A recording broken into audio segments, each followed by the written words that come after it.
জাকিরের কঠিন সময়েও পাশে হৃদয়। পারফরমেন্স নিয়ে চাওয়া একটু বেশি বোঝাপড়া। আন্তর্জাতিক ক্যারিয়ারের সবচেয়ে কঠিন সময়ের মধ্যে দিয়ে যাচ্ছেন জাকির আলী অনেক। এশিয়া কাপের পর থেকেই তার ব্যাটিং নিয়ে চলছে তীব্র সমালোচনা। প্রশ্ন উঠেছে ফরম আর জায়গা নিয়েও। বিশেষ করে টি-20 ফরম্যাটে একের পর এক ব্যর্থতায় আলোচনা যেন থামছেই না। তবে এমন সময়েই সতীর্ণ তাওহিদ হৃদয় পাশে দাঁড়িয়েছেন জাকিরের। দলের ভেতরে বন্ধুত্ব আর সমর্থনে যে দৃষ্টান্ত হৃদয় স্থাপন করলেন তা নিঃসন্দেহ প্রশংসনীয়। সংবাদ মাধ্যমে হৃদয় বলেন, একটা ফরম্যাটে খারাপ করলেই সেটা সব ফরম্যাটে প্রভাব ফেলবে, এমনটা ভাবা উচিত নয়। জাকিরের ওয়ানডে ফরম্যাটে ভালো করছিল, আবার বিশ্বাস করি ও খুব শীঘ্রই ছন্দে ফিরবে।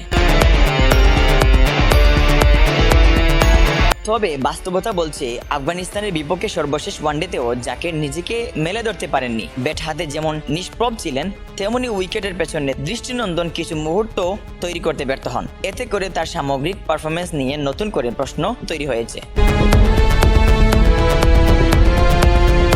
দলের ভেতরে থেকে সমর্থন থাকলেও এখন জাকিরের সামনে চ্যালেঞ্জ নিজের জায়গা প্রমাণ করা। তাকে বুঝিয়ে দিতে হবে সময় খারাপ হলেও মেধা হারিয়ে যায় না। শেষ কথা, সমালোচনার ভিড়ে যখন সবাই মুখ ফিরিয়ে নেয় তখন একজন সতীর্ণ সহমর্মিতা অনেক বড় শক্তি। তাওহিদ হৃদয়ের মতো সমর্থন হয়তো জাকিরকে ঘুরে দাঁড়াতে সাহায্য করবে। সময়ই বলে দেবে জাকির পারলেন কি না নিজেকে প্রমাণ করতে।